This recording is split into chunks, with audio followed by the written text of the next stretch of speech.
வணக்கம். இன்றைக்கு நம்ம டாக் வித் முத்தரிஃபில் பல்வேறு அரசியல் சம்பந்தப்பட்ட விஷயங்கள் பேச இருக்கோம். குறிப்பாக சொல்லப்போனால் நேற்று உச்சநீதிமன்றம் மீண்டும் தமிழக அரசுக்கு ஒரு கோட்டு கொட்டியிருக்காங்க டிஜிபி விவகாரத்தில். அதை தொடர்ந்து விஜய் அவர்களுடைய இன்னைக்கு சேலத்தோட மக்கள் சந்திப்பு கூட்டம். மகளிர் உரிமை தொகை கோடை விடுமுறைக்காக 1,30,30,00,000 மக்களுக்கு மகளிர்களுக்கு மட்டும் 5,000 ரூபாய் இன்னைக்கு அக்கௌண்ட்டில் கிரெடிட் ஆயிருக்கு. ஏடிஎம்கே சார்பாக எடப்பாடியார் அவர்கள் இன்றைக்கி பிரச்சாரத்தை தொடங்க இருக்கிறார். வேலூரில் ஒரு ப்ரெஸ் மீட் கொடுத்துருக்காரு. இந்த மாதிரி பரபரப்பு சூழல்கள் நிறைய இருக்குது. நம்ம அண்ணன்ட்ட கேட்டு தெரிஞ்சுக்க இருக்க போகிறோம். அதுக்கு முன்னாடி சப்ஸ்கிரைப் பண்ணாதவங்க சப்ஸ்கிரைப் பண்ணி பாருங்கள். நாளைக்கு கேள்வி நேரம் நம்ம சொல்லியிருக்கோம். சப்ஸ்கிரைபர்ஸ் இது வரைக்கும் கேட்காமல் இருந்தீங்கன்னா உங்களுடைய கேள்விகளை கேளுங்க. அரசியல் சம்மந்தப்பட்ட, வரலாறு சம்மந்தப்பட்ட, சமூகம் சம்மந்தப்பட்ட எந்த கேள்விக்குனாலும் முத்தலிஃப் பண்ண பதில் கொடுக்க தயாராக இருக்காங்க.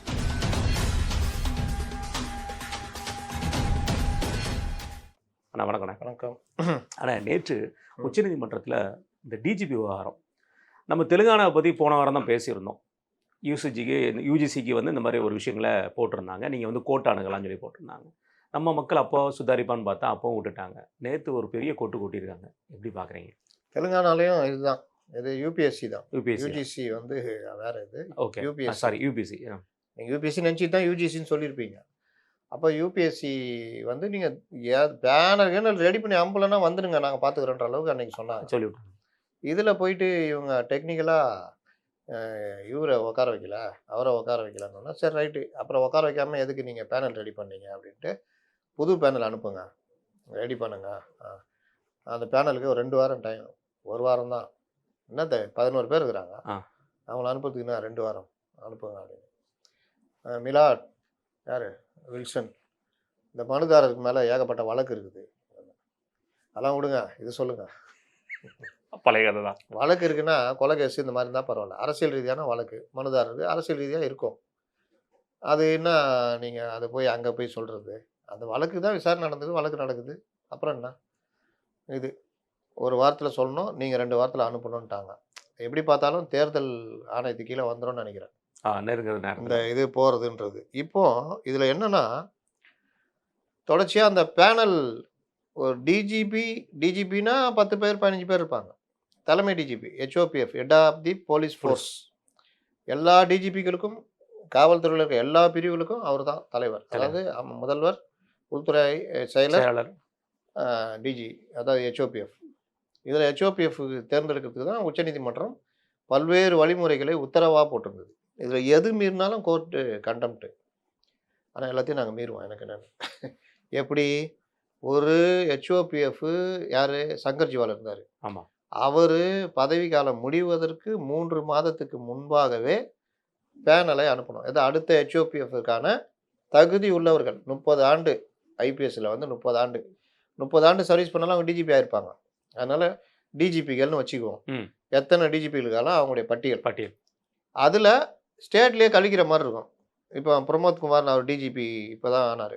அவர் மேலே வழக்கு பல இது பதவி உயர்வு நிறுத்தப்பட்டு அப்புறம் அவர் அந்த வழக்கு குவாஷ் பண்ணி வந்த பிறகு அவருக்கு இது அவனா வழக்கு இருக்குல்ல, உங்கள் மேலே இருந்தில்ல, ரைட் முடிஞ்சவங்க கதை.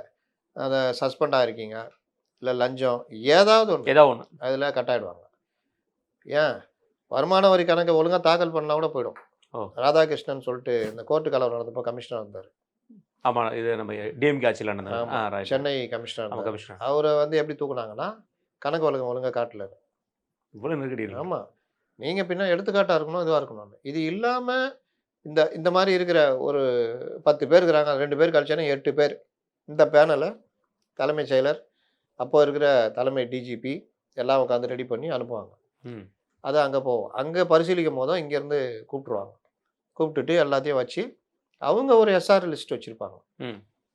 எது உங்களுடைய ட்ராக் ரெக்கார்ட் ஃபுல்லாக சர்வீஸ் ரெக்கார்டுன்னு எஸ்ஆர்னுவாங்க. அந்த இது அதில் வேறு ஏதாவது இருந்துச்சுன்னா அதை எல்லாத்தையும் பட்டியல் போட்டு ப்ளஸ்ஸு லா அண்ட் ஆர்டரில் உங்களுடைய சர்வீஸ் எப்படி, அவர் சர்வீஸ் காலம் ஃபுல்லாக எதுலேயாவது இருந்திருப்பார், அப்போ அவர் லா அண்ட் ஆர்டர் யூஸ் இல்லை இதெல்லாம். அதுக்கப்புறம் மோஸ்ட்டு சீனியர் இதெல்லாம் பார்த்து ஒரு 3 பேர் கொண்ட பட்டியலை திருப்பி அனுப்புவாங்க. இதுக்கு 2 மாதம் ஆகுது வச்சுக்கோங்க. இவர் டிஜிபி பதவி விலகுது 1 வாரம் முன்னாடியே வந்துடும். அதிலேருந்து சிஎம் உட்காந்து முடிவு பண்ணி ஒரு ஆளை போடும் டிஜிபியாக நியமிப்பார். இவர் ரிட்டையர் ஆகிற அன்னைக்கு அவர் சைன் பண்ணி 2 பேரும் அந்த ஃபைலை மாற்றிட்டு கை கொடுத்துட்டு அவர் கிளம்புவார். அன்றைக்கே அவருக்கு அங்கே பரேடு வச்சு மரியாதை செலுத்தி பூ வச்சு போட்டு வச்சு அமுச்சு விட்ருவாங்க. அவ்வளோதான். இப்போ இந்த நடைமுறையை இந்த தடவை ஒரு 8 பேர் இருந்தாங்க. சீமா அகர்வால், ரத்தோர், ராஜீவ்குமார், வன்னிய பெருமாள்,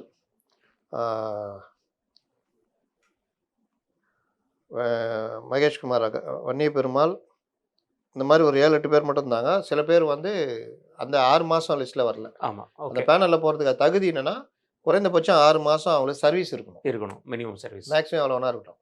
மினிமம் 6 மாதம் இருக்கணும். இதில் அனுப்பிச்சதில் நீங்கள் லேட்டாக அனுப்பிச்சாங்க. உட்காந்து பேனலில் அனுப்பலைன்றதை கேஸாக போனப்போ இல்லை நாங்கள் நடைமுறைலாம் போய்கிட்டு தான் இருக்குன்னு சொன்னாங்க. ஆனால் எதற்காக ஒருத்தர் வழக்கு போட்டாரோ அதான் நடந்துச்சு. பொறுப்பு டிஜிபி நியமித்தாங்க. அது நியமிக்கக்கூடாதுன்னு நீதிமன்ற உத்தரவு இருக்குது. ஆனாலும் நியமித்தாங்க. உச்சநீதிமன்றத்துக்கு என்ட்ரி தீபன் போகிறாரு. அங்கே போய் நான் சொன்னீங்க இல்லைங்க பேனர் அனுப்புறதுல கொஞ்சம் பிரச்சனை ஆயிடுச்சு, அதுக்கு வந்தோன்னு நான் போட்டுறேன். சரி ரைட்டு போட்டுருங்க, சீக்கிரம் அனுப்புங்கன்னு அவங்கள்ட்ட சொல்லிட்டாங்க. பேனலில் வந்தால் கண்டுக்கவே இல்லை. எத்தனை மாதம் ஆச்சு? செப்டம்பர், அக்டோபர், நவம்பர், டிசம்பர், ஜனவரி, 4-5 மாதம் ஆக போகுது. இது வரைக்கும் நியமிக்கல. மறுபடியும் அது கண்டெம்ட் போகுது. அந்த கண்டெம்ட்டில் நேற்று விசாரணைக்கு வந்தப்போ ஏன் பண்ணலன்னா, இல்லை எங்களை அந்த பேனல் அங்கே பரிசீலிப்பாங்களா, அதில் எங்கள் தலைமைச் செயலர் உட்கார வைக்கல, அது இதுனாங்க. சரி ரைட்டு, புது பேனலு அனுப்புங்க, 1 வாரத்துக்குள்ளே அனுப்புங்க, நீங்கள் உட்காந்து 2 வாரத்துக்குள்ளே பரிசீலனை பண்ணி அவங்களையும் கூப்பிட்டு உட்கார வச்சு முடிச்சு விடுங்கன்ட்டாங்க. இதில் 2 தளர்வுகள் கொடுக்கப்பட்டதா சொல்லப்படுது. நம்ம தமிழக அரசாங்கத்துக்காக மட்டுமே 2 தளர்வுகள் கொடுக்கப்பட்டதா சொல்லப்படுது. என்ன தளர்வு? உள்துறை செயலாளர் வந்து கலந்துக்கணும். அதாவது ஆக்சுவலாக அந்த டிஜிபி யார் ரிட்டையர் ஆக போகிறாங்களோ அந்த டிஜிபிக்கு பதில் இப்போ உள்துறை செயலாளர் வந்து இருக்கலாம் அப்படிங்கிற ஒரு விஷயத்தை நம்ம தமிழக அரசாங்கம் சார்பாக, ஏன்னா பொறுப்பு டிஜிபி தானே அவர், பொறுப்பு டிஜிபி, அதனால கிடையாதுங்கிற மாதிரி சொல்லியிருக்காங்க. உள்துறை செயலர் அவர் தான் வந்து இதுக்கு பொறுப்பானவர், கலந்துக்கலாம், தலைமைச் செயலரும் கலந்துக்கலாம் அப்படின்னு. இதில் சீமா அகர்வால் வந்து அவங்களுக்கு இந்த ஜூன் மாதத்தோட முடியுது. ஓகே, அதுக்காக தான் முடியுது, அவ்வளோதான். இப்போ அவங்க பேனலில் போக முடியாது. 6 மாதம் முடியுது. ஆமாம், கண்டிப்பாக தேவை அவங்களுக்கு. இல்லை செப்டம்பர்லனா இருந்திருக்கும் அவங்களுக்கு. ஆமாம் ஆச்சா. இப்போ இவர் ராஜீவ்குமார் அவருக்கு சர்வீஸ் இருக்குது 28 வரைக்கும். சந்தீப் ராய் ரத்தோருக்கும் இருக்குது, பிரச்சனை இல்லை. அடுத்த லிஸ்ட்டில் யார் இருக்கான்னா, இப்போ இந்த வருஷம்லாம் சேர்ந்தாங்கல்ல, ஒரு 96 பேட்ச், 95 பேட்ச், அவங்கெல்லாம் இப்போ உள்ளே வந்துட்டாங்க. இல்லை மகேஷ்குமார் அகர்வால் டெப்டேஷனில் இருக்கார். கள்ளச்சாராய் சாவு பேர் புகழ்பெற்றவர், சென்னை கமிஷனர் இருந்தார். அவர் கமிஷனர் இருந்தப்போலாம் அவர் பண்ண சீன்லாம் பார்த்தீங்கன்னா வேலை நடக்கிறத விட சீன் நடக்க தான் அதிகம் இருந்தது. வெங்கட்ராமன் இப்போ இருக்கிறவர் ஆக்டிங் HOPF, வினித் தேவ் வான்கடேன்னு, சஞ்சய் மாத்தூர், அதே மாதிரி Davidson Devasirvatham law and order ஏடிஜியாக இருந்தார். இப்போ இதில் ஆம்டில் இருக்கார் டிஜியா. சந்தீப் மிட்டல், பாலநாகதேவி, சங்கர், அமல்ராஜ், மொத்தம் 11 பேர் இப்போ லிஸ்ட்டில் இருக்காங்க. இவங்க அங்கே போயிட்டு இதில் மோஸ்ட் சீனியர், இதில் எப்படியோ ரத்தோர் வந்துடுவார், ராஜீவ்குமார் வந்துடுவார்.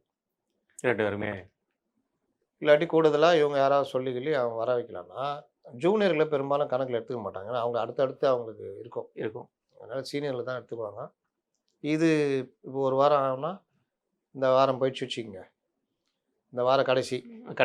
அதுக்கப்புறம் அங்கே போய் பரிசீலனைன்னா தேர்தல் அறிவிச்சிருவாங்க. அப்போ யார் அறிவிக்கிற மாதிரி இருக்கும்? நேராக தேர்தல் ஆணையம் தான் பண்ணும். அதனால் அது வந்து நம்ம எதிர்பார்க்குறது தேர்தல் ஆணையம். எனக்கு தெரிஞ்சு ரத்தோர் கூட வரதுக்கு வாய்ப்புகள் இருக்கலாம். டிஜிபி வரதுக்கு வாய்ப்பு இருக்குது. ஒருவேளை சீமா அகர்வால் மேடம் வந்து 2 மாதம் தானே அவங்களுக்கு இருக்குது, அதுக்காக கொடுக்க வாய்ப்பு இருக்குமா? எனக்கு தேர்தல் ஆணையம் தானே போடுறாங்க. பேனலே இவங்க அனுப்ப மாட்டாங்கன்னா 6 மாதம் சர்வீஸ் இருக்கணும்னு அங்கே மட்டும் சொல்லுவாங்க. உச்சநீதிமன்ற ஆணை தெரியுமா, 6 மாதம் சர்வீஸ் இருக்குது. ஏன்னா ஆக்சுவலாக அவங்க கையில் இருந்தால் கண்டிப்பாக நம்ம ரொம்ப ஒரு நான் கரப்டட் போலீஸ் ஆஃபீஸரில் அவங்களும் ஸ்ட்ரிக்ட் ஆஃபீஸரு பண்ணுவாங்க. இங்கே தான் எல்லாமே ஒழுங்காக வந்துருந்தா அவங்க வந்திருப்பாங்க.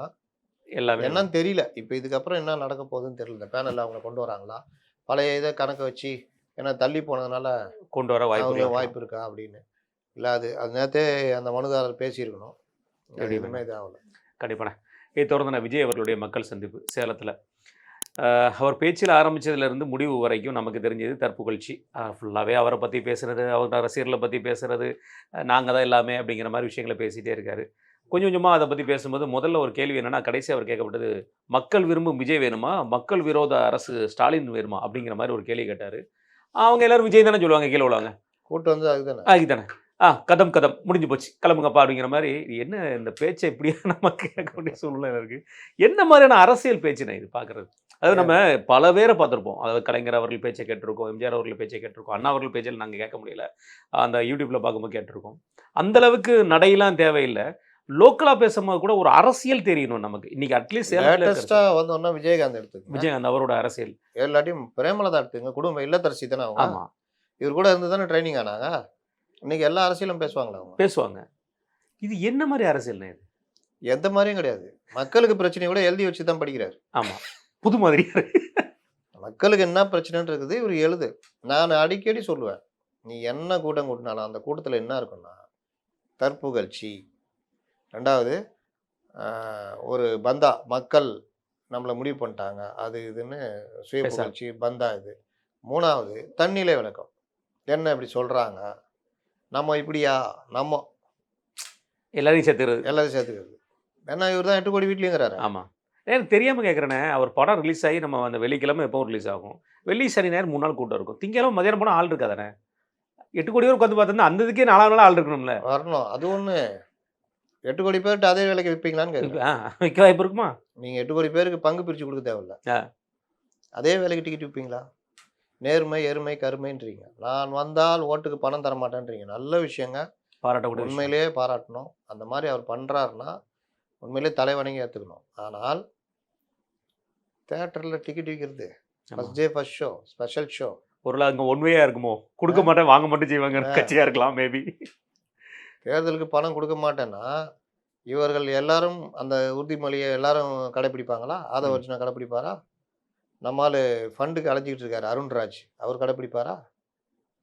இன்னொன்று இவங்க எல்லாம் எங்கேருந்து வந்தாங்க? நடைமுறையில் பார்க்கணும்ல, அது ஒன்று இருக்குல்ல. சரி, இதை விட்டுடலாம். இவர் இந்த தற்புகழ்ச்சின்றல, அதுக்கு முன்னாடி இவரை புகழ்றது ஒன்று இருக்குல்ல. ஆமாம், இதோ வந்து விட்டார், யார் எம்ஜிஆர் சொல்லியாச்சுல்ல. அதனால் இதயக்கனி, இதயக்கனின்னு எம்ஜிஆர் அப்பா அண்ணா எப்போ சொன்னார்? 62களுக்கு மேலே இவர் பிரச்சாரம் பல விஷயம். 62 எலெக்ஷனில் எம்ஜிஆர் மெயின் ஸ்டார் கேம்பெயினர். அதற்கு இந்த டைமில் அவர் ஒன்று சொல்கிறாரு. என்னது? காங்கிரஸ்லேருந்து வந்த எம்ஜிஆர்ன்றதுனால ஒரு மரத்தில் கனி பழுத்திருந்தது, அந்த கனி தம் மடியில் விழாதா என்று பலரும் எதிர்பார்த்தார்கள். அந்த கனி என் மடியில் விழுந்தது, அந்த கனியை எடுத்து என் இதயத்தில் வைத்து கொண்டேன், அந்த கனி இதயக்கனி எம்ஜிஆர். ஏன்னா அவர் காங்கிரஸ்லையும் இருந்திருக்கிறார், அதனால் திமுக வந்து சந்தோஷன்றார். இன்னொன்று என்ன சொல்கிறாரு? தம்பி நீ 1 லட்ச ரூபா கொடுத்தால் எனக்கு அது தேவையில்லை, அது என் பாக்கெட்டில் இருக்க பணம் மாதிரி, எப்போ வேணாலும் செலவு பண்ணுவேன். அந்த 1 லட்சம் அவர் கொடுக்குற அன்னைக்கு தங்க விலை 100 ரூபா 150 ரூபா, அவ்வளோதான். அப்போ அந்த அமௌண்ட்டை கணக்கு போட்டுங்க. ஆனால் உன் முகத்தை காட்டு, தொகுதிக்கு 30,000 வாக்குகள், அதுதான் எனக்கு தேவை. நீ தான் ஸ்டார் கேம்பெயினர், நீ தான் ராசா பண்ணணுன்றார். அப்படிப்பட்ட எம்ஜிஆர் அந்த இதயக்கனி, நீங்கள் பதப்படுத்தப்பட்ட கனி. உங்களுக்கு தெரியாதுல்ல, ட்ரேட் பண்ணிக்கிட்டு இருக்கீங்க. ஒரு நேரடியாக வயல்லேருந்து வர்ற ஒரு பழத்துக்கும் ஒரு 50 நாள் 100 நாள் வச்சு பேக் பண்ணி வைக்கிற கனிக்கும் வித்தியாசம் இருக்குல்ல. கண்டிப்பாக. இது ஆர்கானிக் கனி, இது செயற்கை கனி, பதப்படுத்தப்பட்ட கனி. ஈரோடில் வந்துச்சு, அதோட ஃப்ரிட்ஜுக்கு போயிடுச்சு, இன்னைக்கு சேலத்தில் வெளியே வருது. அதாவது ஒரு டிரான்சிட் எப்படி சொல்லணும்னா யூரோப் அளவுக்கு இது இருக்குது. யூரோப்புக்கு தான் இங்கே வந்து 55 நாள் ஆகும், அதே மாதிரி 56 நாள் 56 நாள். அப்போது அந்த கனி நீங்கள், இது நேரடியாக அப்படியே மரத்துலேருந்து பறித்து சாப்பிட்ற கனி. ஆமாம், அப்படியே மார்க்கெட்டுக்கு வருது. எம்ஜிஆர்லாம் மக்களோட மக்களாக இருக்கார் இது. அப்போ அது ஒரு விஷயம். இன்னொன்று இவர் பேச வர்றாரு. ஃபஸ்ட்டு நம்மளை வந்து வெளியில் வரலன்றாங்க, கரேஜ்னு ஆரம்பிக்க. கரேஜ் என்னப்பா ஆரம்பிக்க எடுத்தோடனே கரேஜ் அப்படின்னா நான் காரேஜ்னு நினச்சிக்கிட்டேன். இந்த வண்டிலாம் விடுவாங்களா? இல்லைண்ணே, எனக்கு சடனாக கேட்கும்போது கேரேஜ்னு கேட்டுச்சு. அதுதான் சொல்கிறேன். உண்மையில வண்டி விட போகிறான், வண்டி கிண்டி விடுறது தான் சொல்கிறாரா? என்னடா அது பஸ்ஸு விட்ட அங்கே வேறு பஸ்ஸு தான், ஒன்றும் புரியலையே அப்படின்னு. அப்புறம் கரேஜ், அதுக்கப்புறம் கரேஜை பற்றி லைட்டாக அதுக்கப்புறம் வழியில் வரலன்றாங்க, வீட்லேயே இருக்கேன்றாங்க. ஏன் எனக்கு எத்தனை வீடு இருக்குது? எனக்கு தெரிஞ்சு 3 வீடு இருக்குது. பனையூர்லேயே 2 இருக்குதா? பனையூரில் 2, நீலாங்கரையில் 1, பட்டணம்பாக்கத்தில் 1. பனையூரில் அப்போ 2ஆ? பனையூரில் அக்கறையில் 1 இருக்குண்ணே. பனையூர், அக்கறை, நீலாங்கரை, பட்டணம்பாக்கம் 4 வீடா? அப்போ விருகம்பாக்கத்தில் இருக்குண்ணே 5. விருகம்பாக்கத்தில் வீடா? அவர் அப்பா வீட்டு பக்கத்தில் ஒரு இடம் வாங்கியிருக்காருல்ல, 5 வீடு இருக்குது. 5 வீடு இருக்குது. இதை தாண்டி எத்தில் ரிசார்ட்ஸ் இருக்குது. வீடுகளுக்கு. ஆனால் இவர் சொல்கிறது தமிழ்நாடே என் வீடு, ஆமாம். 8 கோடி மக்கள் என் கூட இருக்காங்க, வீட்டில் அது ஒன்றாகிறாங்க, மற்றவங்களுக்கு தான் மாநிலம், எனக்கு நாடு. நாடு, எப்பா செம்மடா அப்படிங்கிற மாதிரி இருந்துச்சு. தமிழ்நாடு. அப்போ நான் இருக்கிறேன். இது எதுக்கு? வெளியே வரல அப்படின்ற இதுக்கு இந்த எதையா உருட்டுறது. உருட்டுறது. என்னது? நான் வரலன்னா, அந்த அவர் கேட்டாங்களா அந்த பத்திரிகையாளரை, விஜய் எங்கே இருக்கிறார்? விஜய் எங்கும் எங்க இருக்கிறார். இருக்கிறார்? இப்போ எங்கங்க இருக்காரு? நான் தான் விஜய்ன்ட்டாரு டமார்னு. இவர் விஜய், அவர் விஜய், எல்லாத்தையும் நான் கேளுங்க. தான் விஜய்ன்ட்டாப்ல. அந்த அம்மா மறந்து போயிடுச்சு. என்ன நீ தான் விஜய்னா அப்போ விஜய் யாருங்க? அவரும் விஜய். அப்போ இவரும் விஜய். நீங்களும் விஜய்ன்ட்டாப்ல. என்னங்க இது? இதுமா பரம்பொருளுக்கு சொல்கிற மாதிரி சொல்லுங்கிறீங்க. ஒரு மனுஷன் வெளியே வரமாட்டேங்கிறாரு. அவர் ஏன் வரல, என்ன வரலன்னு கேட்டால் அதுக்கு பதில் சொல்லுங்கன்னா, நீங்கள் என்னமோ அங்கும் இங்கும் எங்கும் நீக்கமர நிறைந்திருக்கும் ஒரு பரம்பொருள் எங்கள் இறைவன், தூணிலும் இருப்பார் துரும்பிலும் இருப்பார் விஜய் அப்படின்ற மாதிரில இருக்குது. இன்னைக்கு 8 கோடி மக்களின் வீட்டுகளில் இருக்கிறேன். அப்போ டிக்கெட்டை வந்து அதே விலைக்கு விற்றுருங்க. 8 கோடி மக்களுக்கு ஜனநாயகன் பட டிக்கெட்டை அதே அப்படியே விலைக்கு வித்துருங்க. விற்கிறோம். First day first show, special ஷோலையும் அதே விலைக்கு விற்கிறோம். கவர்மெண்ட் நினைச்ச வேலை தானுங்க. கண்டிப்பா. அதுக்கு உங்களுக்கு எந்த வரி டேக்ஸ் இது இருக்குது, இருக்கு. உங்களுக்கு வரி விலக்கு, இந்த டேக்ஸு மற்ற இதெல்லாம் இருக்குது. அப்போ அதே விலைக்கு விற்றுருங்க. என்ன கதை பாருங்க. இவர் வராதுக்கு தண்ணியில் விளக்கம், தண்ணியில் விளக்கம். அதுக்கு பிறகு அப்படியே ஆரம்பிச்சு அப்படியே கொண்டு போகிற எங்கே பேசணும், எப்படி பேசணும் கூட தெரியாத மாதிரி போயிட்டு இருக்கு. அதில் ரொம்ப குறிப்பிட்டு சொல்ல போனானே, அவர் கேட்குறது வந்து என்னன்னா, அந்த செல்ஃபே எடுக்காத கூட்டணி, செல்ஃப் எடுக்காத இன்ஜின், செல்ஃப் எடுக்காத கூட்டணி அப்படிங்கிற மாதிரி சொல்றாரு. அது செல்ஃப் கூட்டணி எடுக்காத. கணக்கு. இப்போ நீங்கள் வண்டி வச்சுக்கிறீங்க, ஏதோ வகையில் பேட்டரி டவுனு, தள்ளினா ஸ்டார்ட் ஆகிடுமா? அதுக்கப்புறம் அந்த வண்டி ஓட்டு போகலாம்ல? ஆமாம், கண்டிப்பாக பேட்டரி போட்டு பண்ணலாம். வெறும் இன்ஜினை ஒன்றுமே செய்ய முடியாது. ஏன்னா இதில் இன்ஜின் கூட இருக்குமானே தெரியலையானே. இன்ஜின் இது வெறும் பேட்டரியாக கூட இருக்கா? இன்ஜின் இருக்குது, ஸ்டார்ட் பண்ணலாம். ஓடுமா? 4 டயரு, சேஸு, பாடி எல்லாம் இருக்கணும். ஆமாம். 4 டயரு சேஸ் இருந்தால் கூட ஓடின்னு போகலாம். அப்புறம் எப்படி பாடி கட்டாத லாரியில் லோடு ஏற்ற முடியுமான்னு இந்த மாதிரி தான். அப்போ நீங்கள் செல்ஃப் எடுக்காத வண்டியாக இருந்தாலும் அந்த வண்டி ஓடிக்கிட்டு இருக்கும். தள்ளினாலாம் ஸ்டார்ட் ஆகி ஓடிடும். கொஞ்சம் தூரம் போனால் பேட்டரி சார்ஜ் ஆகிடுச்சுன்னா ஆஃப் பண்ணால் கூட ஆன் பண்ணிக்கலாம். இந்த இன்ஜினை வச்சுக்கிட்டு என்ன பண்ணுறது? புது இன்ஜின் தாங்க, நான் ஒத்துக்கிறேன், புது இன்ஜின் தான். ஆனால் அந்த இன்ஜினை வெறும் ஒரு 4 கட்டை மேலே தான் வச்சுருப்பாங்க அந்த இன்ஜினை. கண்டிப்பாக. அதை வச்சு என்ன பண்ணுறது? அதனால் இந்த மாதிரி ஓமைகள்லாம் வந்து சொல்கிறதுக்கு முன்னாடி கொஞ்சம் யோசிக்கணும். திருப்பி அடிச்சா என்ன பண்ணுவீங்க? எல்லாம் வாங்கிட்டீங்களே, இதுக்கப்புறமும் கேட்க மாட்டேங்கிறீங்க, நம்ம என்ன செய்யறது? இன்னொன்று, சேலத்தில் இவங்க நடத்தின கூட்டத்துக்கு இவர் சொல்கிறாரு, நான் வந்து ஓட்டுக்கு பணம் கொடுக்க மாட்டேன்னு. கூட்டத்துக்கு பணம் வாங்குவீங்களா? கூட்டம் எப்படி நடந்தது, என்னென்ன வசதிகள் பார்த்தீங்களா? ஆமாம், எல்லாருக்கும் ஒரு இது கொடுத்துருக்காங்க. பேக்கெட் எல்லாம் நம்ம இவர் செந்தில் பாலாஜி அவர் ஸ்டைலு. இல்லை, இப்போ ஓவராலாக திமுக எல்லா பக்கமும் அந்த வேலையை பண்ணுறாங்க. எல்லா இடத்துலையும் அவர்கள் பணம் படைத்தவர்கள். விருதுநகர்லையுமே அந்த மாதிரி பண்ணியிருக்காங்க. சீமான் கட்சி, கோமான் கட்சின்னு சொல்லியிருந்தவங்க இன்னைக்கு அவங்க பணம் படைத்தவர்கள் வேற லெவலில் இருக்காங்க. விருதுநகரில் அதை வந்து அவங்க பெருமையாக வேற அதை யூடியூபர்ஸ் இந்த இன்ஃப்ளூயன்சரை வச்சு, இன்ஸ்டா இன்ஃப்ளூயன்ஸை வச்சு அதை வேற ஷூட்டிங் எடுத்து போடுறாங்க. அதனால ஒரு கூத்து நடந்தது ஞாபகம் இருக்கா? 7-8 பேர் எனக்கு பேசி ஒருத்தன் பயந்து போய் நான் அப்படி சொல்லவே இல்லைங்க, இல்லைங்க. ஏன்னா அவங்களுடைய ஃபாலோவர் அடிப்பட ஆரம்பிச்சோன்னா ஆமாம், அப்படியே பேக் அடித்தான். இன்றைக்கி எவ்வளோ இன்ஃப்ளூயன்ஸருங்க, பத்திரிகையாளர்லாம் பிளாஸ்ட்டு என்னது தண்டரா ஏதோ ஒன்று. ஆமாம், இதெல்லாம் நான் போட்டு விட்டேன். கேளுங்கள் தரப்படும், தட்டுங்கள் திறக்கப்படும். ஆமாம், நான் அதை அடுத்து பேசணும். கேளுங்கள். நம்ம முதல்ல இந்த தளபதியை முடிச்சுட்டு அந்த தளபதிக்கு வரும். அதனால இவர் விமர்சிக்கணுன்றதுல நான் ஏன் வரேன்னா, சேலத்தில் போயிட்டு ஏன் ஏடிஎம்கே விமர்சிக்கல? அது கேட்டா டெலிட் ஆன கட்சிகள். எது டெலிட் ஆன கட்சி? 41% வச்சுக்கிறாங்க அவங்க. அப்படி நீ சொல்லும்போது 30% சொல்லிருக்கேன். உனக்கு நீயே இப்ப குறைச்சிட்டேன். 10% குறைச்சிட்டாங்க. எல்லாம் 2 நாளா தங்க விலை இறங்குது. என்ன இன்னைக்கு 1560 ரூபா சாப்பிட்டு குறைக்குது. நேற்று 15 நிமிஷத்துல இப்படி ஒரு விலை மாற்றத்தை பார்த்ததே இல்லைண்ணே. 15 நிமிஷத்துலண்ணே அவ்வளவு பெரிய அடி. கரெக்டா 9:35க்கு வந்து இருந்த ரேட்டுக்கும் 9:50க்கு இருந்த ரேட்டுக்கும் நேற்று ட்ரேட் பண்ண எல்லாருக்குமே தெரியும், மார்க்கெட் பார்த்த எல்லாருக்குமே தெரியும். கிட்டத்தட்ட 400 ரூபா இருந்த இடத்துல 1800 ரூபா வரைக்கும் போயிருந்துச்சு அந்த ஸ்லாப். அதாவது இது புட்டு வாங்கினேன், அதாவது ஏற்றத்துக்குடைய லாஸுக்குள்ள கணக்குல அந்த அளவுக்கு ஒரு பெரிய மாற்றம். 3.5% அளவுக்கு வந்து ஒரு சரிவு இனத்தை வந்து சந்திச்சிருக்கு 15 நிமிஷத்துல. 10% இல்ல மொத்தமான அது ஓவராலா இங்க சொல்றீங்களா? 40% இருந்துச்சுங்க. அப்புறம் 3ஆம் ஆண்டு இது தொடக்க விழானால 10% கூட்டிட்டாங்களா? அன்னைக்கு ஏறிச்சு 40. எல்லாரும் பாதுனால ஹைக்கில் 40% ஆச்சு. நேற்று வெறும் சேலனால 30 ஆயிட்டோம். 30 வெயில் வேற அடிக்கிறதுனால 30% ஆயிடுச்சு. இன்னும் போக போக ஏறுமோ இறங்குமோ தெரியாது. அது பங்கு சந்தை மாதிரி தான். இந்த கேண்டில் செட் பண்ணி வச்சிங்க இதாகும். அப்போ இவர்களுக்குள்ளேயே ஓட்டு சதவீதம் இந்த மாதிரி பிரச்சனைகள்லாம் பிரச்சனை. இன்னொன்று, மக்கள் பிரச்சனையை பற்றி பேச ஆரம்பிச்சிட்டாரு. இந்த மக்களுக்காக நான் இருப்பேன், அவர்களுக்காக உழைப்பேன் அவர்கள் கூட இருப்பேன். எங்கெங்க இருப்பீங்க? இருக்கிறோம். என்ன இருப்பேன். மக்களுக்காக வந்தீங்களா? வந்தோமே. எங்க? ஒவ்வொரு வீட்லயும் விஜய் இருக்காங்களா? அவங்களாம் வந்தாங்களே. ஏங்க நீங்க வந்தீங்களா? நான் எப்படி? அன்னைக்கு விஜய் தான் போட்டு அடிச்சுட்டாங்க. ஒரு விஜய் ஹாஸ்பிட்டல் அட்மிட் ஆயிருந்தாரு. ஆமா, ஒரு விஜய் வந்து இந்த 4 மாச கர்ப்பிணி. ஆமா. அது விஜய். அவன் இது. அது விஜய். விஜயா? விஜய். விஜய். இன்னொரு விஜய்க்கும் அடி. அடி. இந்த எல்லா விஜய் மேலலாம் வழக்கு போட்டாங்க. ஆமா. இந்த விஜய்லாம் ஜெயிலுக்கு போறாங்க. அப்புறம் வேற அந்த விஜய் காசு சேர்த்து வச்சு ஃபர்ஸ்ட் டே ஃபர்ஸ்ட் ஷோல ரூ. 1000 100 டிக்கெட் ரூ. 1000 வாங்குவாரு. அப்புறம் வேற என்ன? அந்த விஜய் டெய்லி வேலை செய்வாரு. டெய்லி அப்புறம் வேற என்ன பண்ணுவாரு?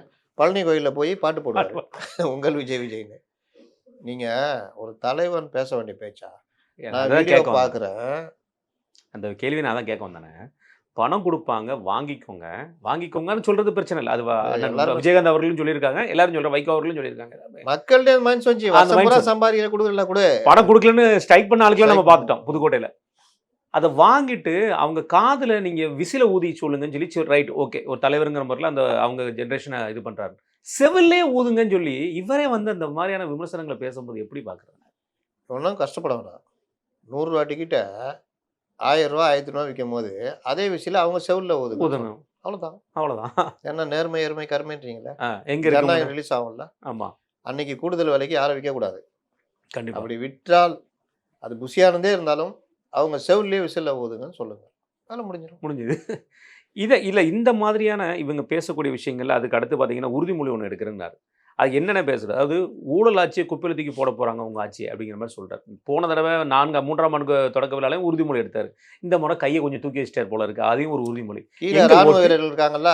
ஓ! அந்த ராணுவ வீரர்கள் சல்யூட்லாம் வச்சாங்களாம். ஏறி அடிச்சாருப்பா. பஸ்ல இருக்கப்பா. ஏய் என்னையா பண்ற அப்படின்னு. மாவட்ட செயலாளர் கூட சரின்ட்டு போயிடலானே. நேத்து நடந்த பொதுச் செயலாளர், மாவட்ட செயலாளர் இதே தாங்க முடியல. இன்னைக்கு மாவட்ட செயலாளருக்கும் தலைவருக்கும் நடந்தது. விஜயும் திருப்பி செல்ட் அடிக்காப்ல அதே மாதிரி. ஏன் வைகோ அடிச்சப்போ ரசிச்சிங்க. மிலிட்டரி ட்ரெஸ்லாம் போட்டுக்கின்னு அப்படி இப்படி வைகோ சொல்லி கொடுத்து தான் அடிச்சாரு. இவங்களை வச்சு நம்ம பண்றது அதுக்கடுத்து நான் உறுதிமொழி எடுத்த மாதிரி அது குட்டி பசங்க மூலமா அரசியல் விஷயத்தை நீங்க பண்றதெல்லாம் நான் கியூட்டா ரசிக்கிறேன்.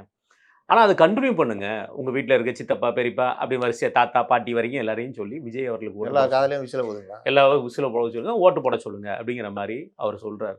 இது வந்து அவரை ரீச் பண்ணக்கூடிய ஒரு விஷயம் தான். ஏன்னா இன்னைக்கு இருக்கிற சின்ன பசங்கள்ல நம்ம நிறைய பேரை பார்க்குறோம் விஜய் அவர்கள். ஏன்னா அவங்களுக்கு ஓட்டு இருக்கோ ஓட்டு இல்லையோ, அவங்களுக்கு புரியுதோ புரியலையோ அந்த விஷயங்களை சொல்றாங்க. இது பப்ளிக்லயும் நிறைய பார்த்துருக்கோம். இது இந்த அணுகுமுறை எப்படி பார்க்குறீங்கண்ணே? அவர் குட்டி பசங்களை போய் ரீச் பண்றாங்க. வம்பிழுத்து விட்டுறது ஒண்ணு. 2வது நீங்க வந்து இப்போ ஒரு கவுன்சிலர் வந்து விசில் அடிக்கூடாதுன்னு சொல்றாப்புல காழ்ப்புணர்ச்சியில. இவங்க அதுக்கு பதிலுக்கு ஒரு 50 பேர் சேர்ந்து போய் அங்க போய் நின்று விசில் அடிக்கிறாங்க.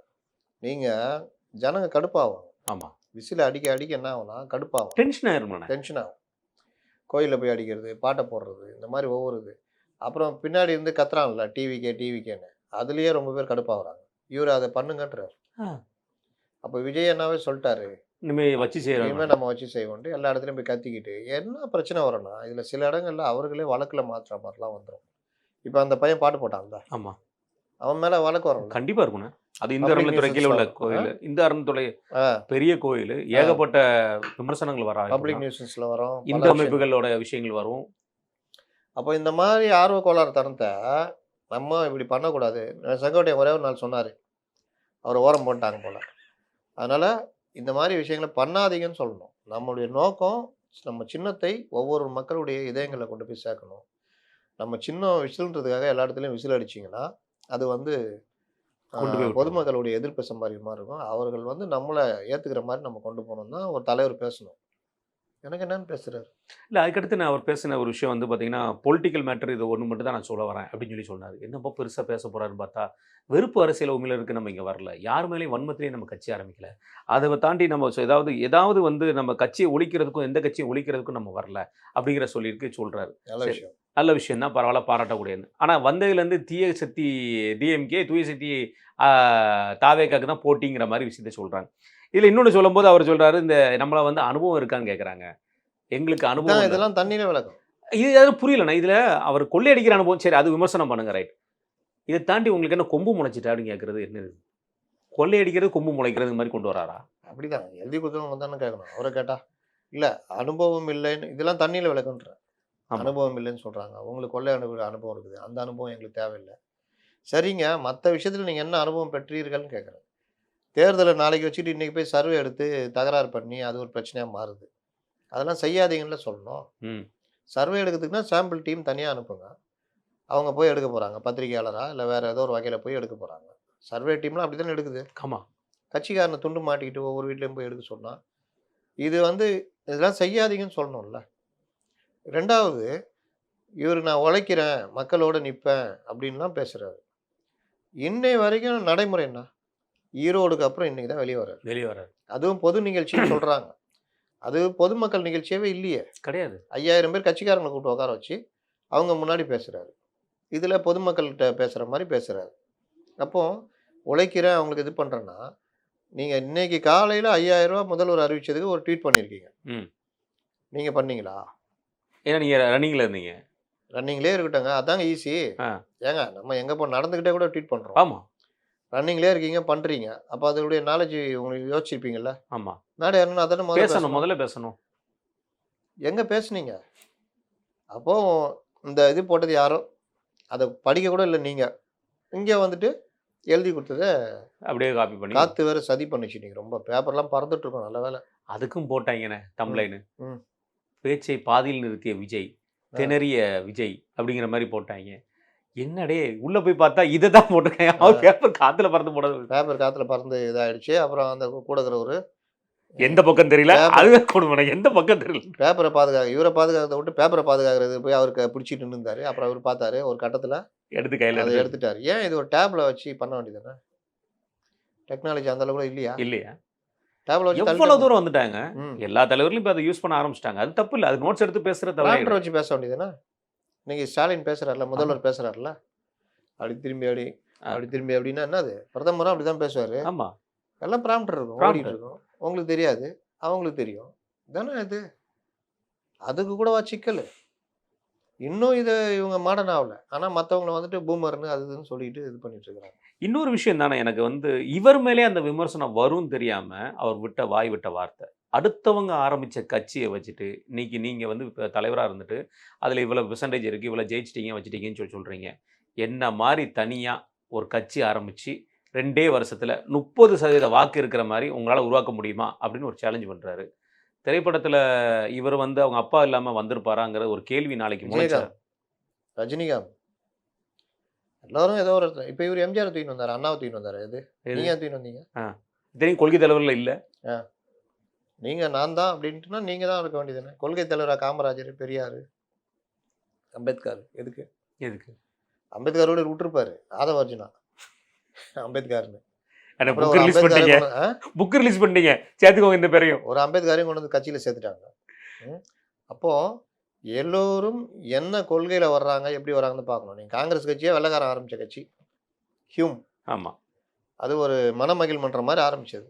அதுக்கப்புறம் அது மாறி மாறி காங்கிரஸ் பேர் இயக்கமாக இது போட்டி. காந்தி எங்கேருந்து வந்தாருங்க? காந்திக்கும் காங்கிரஸ்க்கு சம்பந்தம் இருக்கு. அவரு அங்க தென்னாப்பிரிக்கால பிராக்டிஸ் பண்ணியிருந்தாரு. அங்க வந்து நிறவெறிக்கு எதிராக போராடினாரு. அப்புறம் 30களில் இங்க வந்தாரு, காங்கிரஸோட இணைஞ்சு பண்ணாரு. யாருக்கு யார் சொந்தம்? கம்யூனிஸ்ட் கட்சி எப்படி வந்தது? கம்யூனிஸ்ட் கட்சியை வேற யாரும் எஸ்ஏ டாங்கே இந்த குரூப் ஆரம்பிக்குது. இவங்க எல்லாருமே இன்னைக்கு இருக்கிற பெரிய தலைவர்கள், இருந்த தலைவர்கள் எல்லாருமே காங்கிரஸ்ல இருந்தாங்க. சோசியலிஸ்ட் காங்கிரஸ்னு இருந்தாங்க. அதுல இருந்து அப்படியே பிரிஞ்சு வந்து இந்த கட்சியோட அப்படியே அணைஞ்சு அது பண்ணாங்க. பெரியார் எங்கேருந்து வந்தாரு? அவருக்கு எது கட்சி? அவர் காங்கிரஸ்ல இருந்தாரு. வெளியில வந்தப்போ நீதி கட்சியில அதுக்கு முன்னாடி சுயமரியாதை இயக்கமா ஏதோ ஒரு இது இருந்துச்சு. அதில் ஜாயின் பண்ணி அப்புறம் ஜஸ்டிஸ் பார்ட்டி பேர் மாற்றினாரு. அப்புறம் திராவிடர் கழகமாக மாற்றினாரு. அதுலேருந்து திமுக உருவாகி வந்துச்சு. நீங்கள் ஏதாவது ஒரு இடத்துல எங்கேயாவது நீங்கள் உருவாகி தானே வந்தாகணும். ஆமாம். நீங்கள் தான் சுயம்பு சினிமா கவர்ச்சி வச்சு வர்றீங்க. அதுவும் உங்கள் கட்சி இது பண்ண யார்? செங்கோட்டை யார்?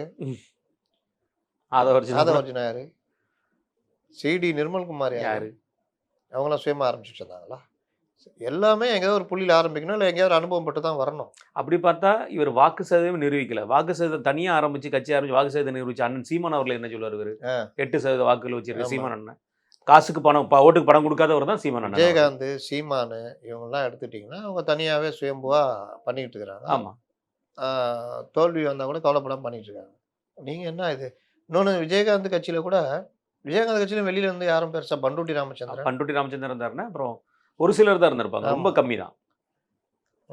சீமானதுல சுத்தமா கிடையாது. யாருமே கிடையாது. ம். எல்லாமே எல்லாமே. அது அது ஒரு பயிற்சி பெற்ற. ஆமா. ஆனா அங்கிருந்து வந்தவங்க இன்னைக்கு எங்கேயோ இருக்காங்க. அதான் சொல்றேன். அங்க பலருமே உருவாகி பயிற்சி முடிச்சுட்டு வெளியில வரும்போது இந்த அதிமுக, திமுக திமுகல போயிருக்காங்க. உங்க கட்சியில கூட சேர்த்துக்கு ஒரு அம்மா வந்தாங்க. நீங்க உள்ளவே விடலையே கடைசி வரைக்கும் உள்ள ஒருத்தர் சேர்ந்திருக்காரு. யாரு? ஜெகதீஸ்வரன் அவரு. அண்ணன் ஜெகதீஸ்வரன் அண்ணன் ஜெகதீச பாண்டியன் சேர்ந்திருக்காருலண்ணே. அப்படியா? ஆமா தாவைக்கல சேர்ந்திருக்காருல. கொஞ்ச நாள்ல தெரிஞ்சுக்குவாரு. தெரிஞ்சு ஐயோ இது அங்கேயே தேவைடாங்கப்பா. அண்ணன் வேல்முருகன் இருந்து இப்ப இவர்ட்ட வந்து சேர்ந்திருக்காப்ல. அப்படி போயிட்டு வந்துடுறப்ப அதனால தான் எனக்கு குழம்புது. ஸ்பெல்லிங் மிஸ்டேக்ல அங்க போயிட்டாரு முதல்ல. தாவைக்கானு அங்க போயிட்டாரு. அப்புறம் தாவாக்கா அப்புறம் அப்ப வாக்கு அப்புறம் தானே வே வரும். வே வரும். அதனால இங்க வந்துட்டாரு. வா வா வி வி வே வே அப்படிங்கிற கதைக்கு வந்துட்டாரு. அது ஒண்ணாச்சா? நீங்க சரி தன்னிச்சையா ஆரம்பிச்சீங்க எல்லாம் பண்ணீங்க. நீங்க அரசியல் கட்சியா நடத்துறீங்க. தன்னிச்சையாக நான் ஒரு வண்டியை உருவாக்கி ரேஸில் கலந்துக்கிறேன். ஏங்க இன்ஜின் மட்டும் தாங்க வச்சுக்கிறீங்க, வீலை காணுங்க. நீங்க எந்த ரேஸ்ல கலந்துக்க போறீங்க? அண்ணா நான் பாருங்க இந்த வண்டி என்ன ஸ்பீடு போவோம் பாருங்க. போகிறதுக்கு சக்கரம் வேணுங்க, சேஸ் வேணும், ஒன்றுமே காணுமே, வெறும் இன்ஜினை வச்சுன்னுக்கிறீங்க. அந்த வண்டின்னா செல்ஃப் எடுக்காத வண்டி, அதை தள்ளி விட்டா ஓடிடும். ஸ்டார்ட் ஆகிடுச்சுன்னா ஓட ஆரம்பிச்சிடும்.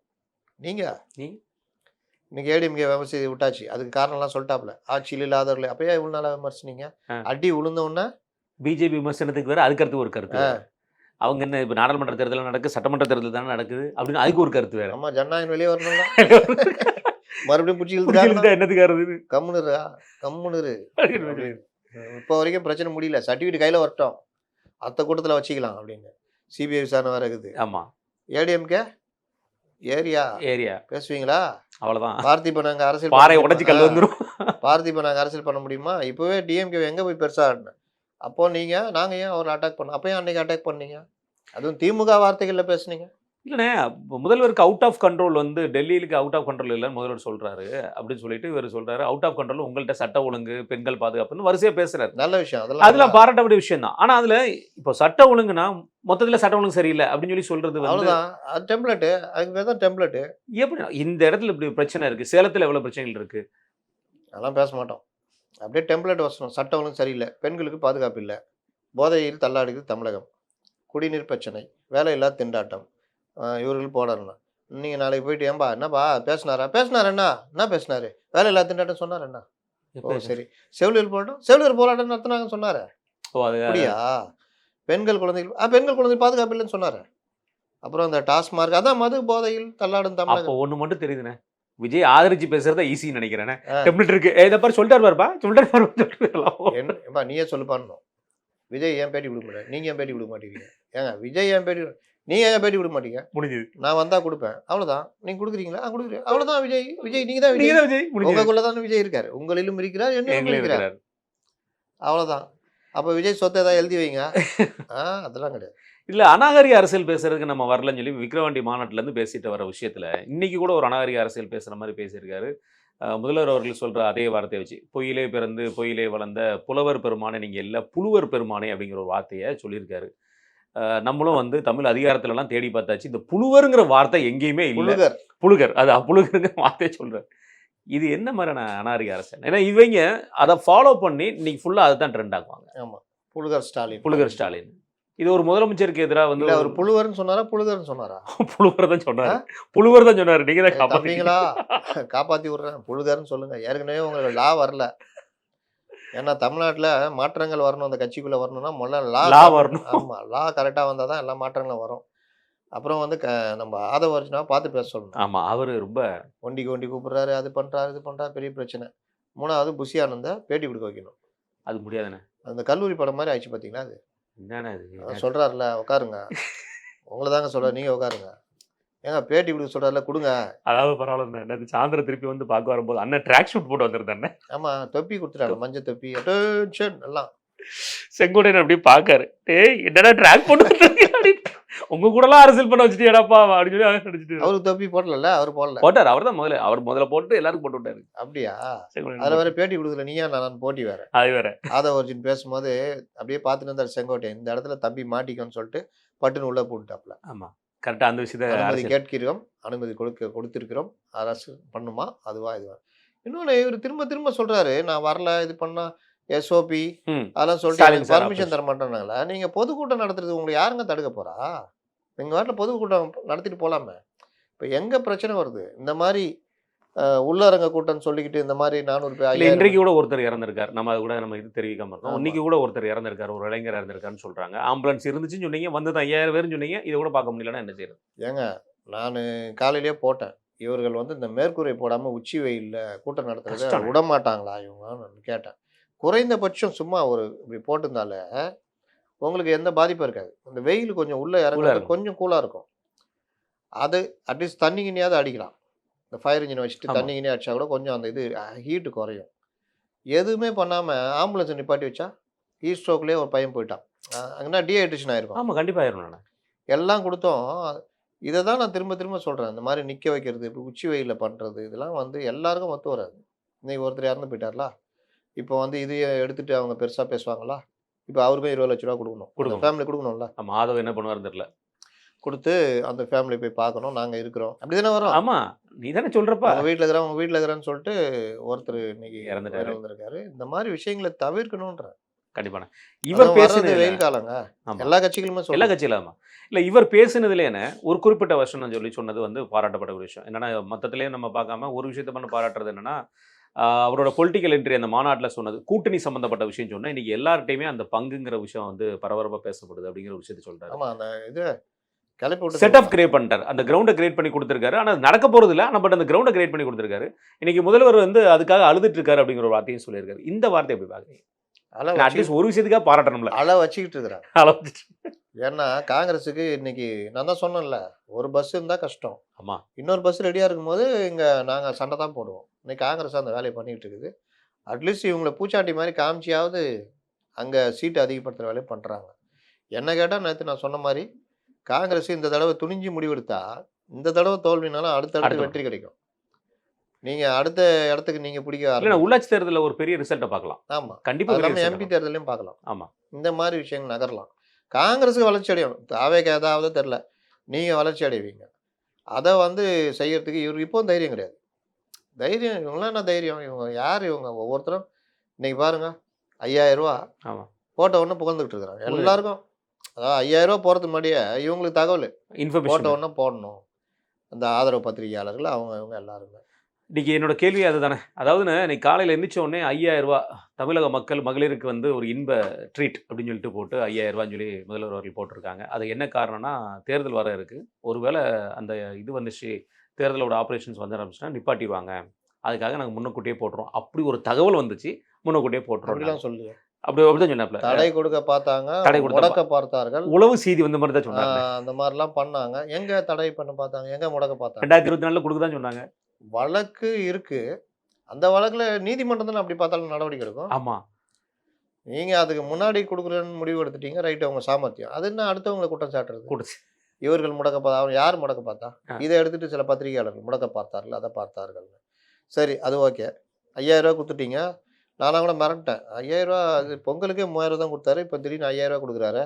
என்னடான்னு பார்த்தா, அட்வான்ஸ். அடுத்தடுத்த மாதங்களுக்கான அட்வான்ஸ். Advance amount. இது இல்லாமல் லீப் வருடம் மாரி 5 ஆண்டுக்கு ஒரு முறை வருகின்ற அந்த கோடை பயங்கரமான கோடை காலம் வந்து மே மாசத்துல அதிகமா இருக்கும். எல்லா காலத்துலயும் வராது. 26 மட்டும் வரும். 26 21லேருந்து 25 வரைக்கும் இல்ல. இல்ல எந்த கொடையுமே இல்ல. எந்த கோடையும் இல்ல. இந்த மாசம் மட்டும் கோடை வருது. அதுக்கு செலவுக்கு ரூ. 1000. பிரெடிக்ட் பண்ணியிருக்காருல்ல நீங்க முதல்ல. பிரெடிக்ட் பண்ணியிருக்காரு ஆமா. பாருங்க. அந்த ரூ. 1000 பார்த்து செலவு பண்ணுங்கன்றாப்ல. அட்வைஸ் அதான். அப்ப அந்த ரூ. 1000 எடுத்துக்கினா அந்த குடும்பம் அந்த அந்த ஒதுக்கீடு எப்படி பார்க்குறீங்கண்ணே? ஒரு ரூ. 1000 நான் கொடுத்துருக்கேன். மாசம் மாசம் உனக்கு நான் கொடுக்க முடியாது. மொத்தமா கொடுத்துட்டேன். பார்த்து கவனமா செலவு பண்ணு. காய்கறிக்கு யூஸ் பண்ணிக்கோ. ஈபி பில் கட்டிடு. மெடிக்கல் வாங்குறதா மெடிக்கல் வாங்கிக்கோ. டாஸ்மார்க் போனா டாஸ்மார்க். எல்லாத்தையும் பண்ணிக்கோ. இதுக்கு இல்லைன்னா எஜுகேஷன் கூட பார்த்துக்கோன்னு இருக்காப்ல. 3 மாசம் 4 மாசம் எஜுகேஷன் ஃபீஸ் முதல்வர் இன்னும் 1960ல இருக்கிறாரு. ரூ. 5000 வச்சுக்கிட்டு இதெல்லாம் வாங்கிக்கோ, வீடு வாங்கிக்கோ, நிலம் வாங்கி போட்டுரு. இங்க ஒரு கிராமுக்கு ரூ. 1000 2000 கூட்டிட்டு இருக்கு ஒரு நாளைக்கு. 1 கிராம் கூட வாங்க முடியாது. 5000 வச்சுக்கிட்டு. 5000 வச்சு. ஏங்க கொலுசே வாங்க முடியாதுங்க. முன்ன ரூ. 5000 ஒரு கொலுசு வாங்கலாம். ஆமா வெள்ளியடி அவ்வளவு போயிட்டு இன்னைக்கு இருந்தேண்ணே. ரூ. 20,000 அந்த கொலுசு. நான் மிரண்டுட்டேங்க. கேட்குறேன். ஒருத்தர் கொலுசு காமிச்சாங்கன்னு எவ்வளோ இன்னும் ஒரு 5000 என்ன? எங்க இருக்கிற நீன்னாங்க. இல்ல உள்ள இருந்து வந்து எப்ப கேட்காம போனீங்க அந்த மாதிரி. ரூ. 23,000 ரூ. 23,000 அட கொய்யால. டேய் யாருக்காவது ஒரு முன்னெல்லாம் என்ன நினைப்போம்? தங்க முடியலனாலும் வெள்ளி எடுத்து கொடுப்போம். பொண்ணு வைக்கிற இடத்துல ஏதோ சொல்லுவாங்களா பூ வைக்கணும். ஆமா. அந்த மாதிரி வெள்ளியில ஏதாவது காயினா என்ன இது இவ்வளோ விலை விற்கிது, குத்து விளக்கே வாங்க முடியாத அளவுக்கு இருக்கு. குத்திட்டு குத்து போறோம். விளக்கா குத்தி விளக்கு தான் வரும். அப்போ இவர் அதை வச்சுக்கிட்டு அதுக்கு சொல்றாரு, நீங்கள் வந்து எதிர்பாராத செலவுகள், முதியவர்கள் இருந்தால் அவரோட மருத்துவ செலவுகள், அப்புறம் மருத்துவமனையில் அனுமதிக்க வேண்டும், திடீரென்று ஏதாவது கிட்னி அந்த மாதிரி ஏதாவது சர்ஜரி பெரிய சர்ஜரி வந்தால் அதுக்கான செலவுகள், நீங்கள் இன்ப சுற்றுலா செல்வதற்கு 2000 மே மாதம் 2000 அதை எடுத்துக்கொண்டு நீங்கள் இமாச்சல பிரதேசம், குலுவாலியானது குழு மணாலி, குழு மணாலி, காஷ்மீர், சிம்லா, காஷ்மீர் சிம்லா, இந்த மூணாறு, மூணாறு. இந்த மாதிரி கோடை மூணாறு வாசஸ் மூணாறு கூட சொல்ல வாய்ப்பு இல்லை. ஏன்னா ஊருக்கு 2000 அங்க 100 தானே வரும் மூணாறு 100 போறது. 100 150 தான் வரும். 100. அப்போ அந்த மாதிரி பெரிய இடம் தானே. கூட ஒரு இந்த 1000 ஒரு 1000 மிச்சப்படுத்தினா இதுக்கு போகலாம், யூரோப் கண்ட்ரிஸ் யூரோப் போயிடலாம். கண்ட்ரிஸ் போயிடலாம். 3000 இருந்தால் யூரோப் கண்ட்ரிஸ் போயிட்டு வந்துடலாம். ஃப்ளைட் என்ன ஒரு 250 ரூபா 100 ரூபா 150 ரூபாய்க்குள்ள வரும். அவ்வளவுதானே 100 ரூபா இருக்கும். 150 ரூபா அவ்வளவுதான். டைரக்ட் ஃப்ளைட்டே இருக்கு. Direct flight. இங்க இருந்து போயிட்டு ரிட்டர்ன் வரும்போது 150 ரூபா கொடுத்தா வந்துடலாம். ஷாப்பிங் கீப்பிங் ஒரு 200 ரூபாய்க்கு ஷாப்பிங் பண்ணிக்கலாம், நல்லா மிச்சம் பண்ணலாம். அதான் உண்மையிலேயே அது வரவேற்கக்கூடிய பாராட்டத்தக்கது. விஷயம். இப்போ இங்கேயே அந்த 1000 ரூபா இருக்குது, 2000 ரூபா அந்த கோடை வாசல் செலவான அமௌண்ட்டில் 2000 ரூபா இருக்குன்னா, இப்போ ஊட்டி கீட்டி போகிறோன்னா பஸ்ஸுக்கு ஒரு சொந்தமாக ஆம்னி பஸ் வாடகைக்கு எடுத்து ஃபேமிலியோட போகிறோம் வச்சுக்கோங்க, ஆமா. வேனுக்குன்னு ஈஸியா போயிரும் அது. ஒரு 300 ரூபா போயிட்டு வரதுக்கு 300 ரூபா ஆகுமா? அவ்வளவுதான் மொத்தத்திலே வரும். போயிட்டு அப் அண்ட் டவுன் சேர்த்தே 300 ரூபா வரும். டீசலுக்கு அவனுக்கு ஒரு 30 ரூபா போக அவன் கையில் ஒரு 270 ரூபா நிற்கும். கொடுத்தா அவன் சரின்ட்டு போயிடும். 300 ரூபா டோல் வந்து இல்லைன்னா டோல் வந்து ஃபுல்லா ஃப்ரீ ஆயிடும். ஃப்ரீ. ஆமா டோலே இல்லை இது இந்த காசுன்னு காமிச்சா காமிச்சா ஃப்ரீ. ஃப்ரீ. அங்கே போய் ஹோட்டலில் தங்குறதுக்கு ஒரு நாளைக்கு 20 ரூபா 30 ரூபா ஆகுமா? தமிழ்நாடு அரசு ஓட்டங்கள் இருக்குல்ல. இல்லை இப்போ பிரைவேட் தங்குறதுக்கு 10 ரூபாக்குள்ள வரும். டபுள் பெட்ரூம் 10 ரூபா ஆகும். அப்போ ஒரு ஃபேமிலி ஒரு 3 டபுள் பெட்ரூம் எடுத்தா 30 ரூபா ஒரு நாளைக்கு செலவாகும். ஊட்டிக்கு போகும்போது உச்சநீதிமன்ற நீதிபதியே பயந்துருக்காரு. அதனால பாஸ்போர்ட் போங்கடாங்கிற சொல்லிருக்காங்க. அதை போய் இப்படி சொல்றாரு. ஷாப்பிங் கீப்பிங்லாம் ஒரு 150 ரூபாக்குள்ள முடிச்சா நல்லா அதுலயே மிச்சம் இருக்குண்ணே. மிச்சம் இருக்குது. மிச்சம் தான் நீங்கள் சேர்த்து வச்சு நகை வாங்கலாங்க. ஆமா. நீங்கள் பவுன் வந்து 150 ரூபா விற்கிது. நீங்கள் ஒரு 60 ரூபா 70 ரூபாய்க்கு ஃபுல்லா போட்டு இருந்தால் பவுன் ஒரு வாங்கிடலாம். பவுன் 2 பவுன் வாங்கலாம். நீங்கள் இப்போ போரூர் பக்கத்துலலாம் 3000 ரூபா 4000 ரூபாய்க்கெல்லாம் ஒரு கிரவுண்ட் இடம் கிடைக்குது. ஆமா. இது எல்லாம் 1950களில் 60களில் இந்த நம்ம பேசுனதெல்லாம் நடந்திருக்கும். நடந்திருக்கும். இப்போ வந்து இதை கொடுத்து முதல்வர் இன்னும் அதே 50 60களை விட்டு வரல. இந்த ஸ்ட்ராட்டஜி டீம் அவர் அந்த இதுலயே வச்சுக்கிறாங்க. 1000 ரூபா வச்சுக்கிட்டு என்ன நான் சொல்றாரு பாருங்க. நீ கொடுத்துட்டு விட்டுருங்க. இந்த விவேக் சொல்ற மாதிரி தம்பி இந்த தனுஷ் 20 லட்ச ரூபா கொண்டு தருவானே, ஐயோ தம்பி ரொம்ப நன்றிப்பா அப்படின்னு எடுத்து 20 ரூபா வச்சுக்கப்பா, பார்த்து செலவு பண்ணுப்பா தம்பி, பெரிய தொகை. தனுஷ் இவ்வளோ பெரிய தொகைலாம் வேணாங்க, நீங்களே வச்சுக்கிங்க. அப்போ என்னதான்ப்பா தம்பி உனக்கு வேணும், ஏதாவது சாப்பாடு இருந்தால் போடுங்க. அந்த மாதிரி முதல்வர் 1000 ரூபா வச்சுக்கின்னு நீங்கள் பார்த்து செலவு பண்ணுங்க. அதுன்னு இன்னும் பாருங்க, நான் சொல்றதெல்லாம் நடக்குதா பாருங்க. முதல்வர் அவர்களே கோடை வாசலுக்கு நீங்கள் கொடுத்த 2000 ரூபாயில் எங்கள் அம்மா, எங்கள் அப்பா, என் தம்பி, நான் எல்லாருமே ட்ரெயினில் இங்கேருந்து ஊட்டிக்கு போயிட்டு அங்கே ரூம் எடுத்து தங்கி சுற்றி கித்தி பார்த்துட்டு வந்தோம். முதல்வர் அவர்கள் ரொம்ப நன்றி எனக்கு அப்படின்னு. கோடை விடுமுறை ஏப்ரல்லையும் வந்துரும்லண்ணே. ஒரு இவங்க ஓட்டு போடாமல் ஏப்ரல் அங்கே போயிட்டாங்கன்னா என்ன பண்ணுறோம்? ஆமாம், அது வேற இருக்குதே. இவர் முதல்வர் அது வேற சொல்ல பாருங்க. 5000 வேற கொடுத்துட்டாரு. கிளம்பிட்டாங்கன்னா அவ்வளோதான், முடிஞ்சு போச்சு. இன்னைக்கு மத்தியானமே செலவாயிருக்கும் அந்த காசு. ஆமா. வீட்டுக்காரன் வேற வழக்கமாக குவார்டர் தான், இந்த இடம் ஃபுல்லு முடிஞ்சது, எனக்கு 2000 ரூபா எடுத்து வை தனியா அப்படின்னு இப்படி கொடுத்து அப்படி வாங்குறது நிலைமையா இருக்குது. மிக்க நன்றி. 3 நேரத்துக்கு கதை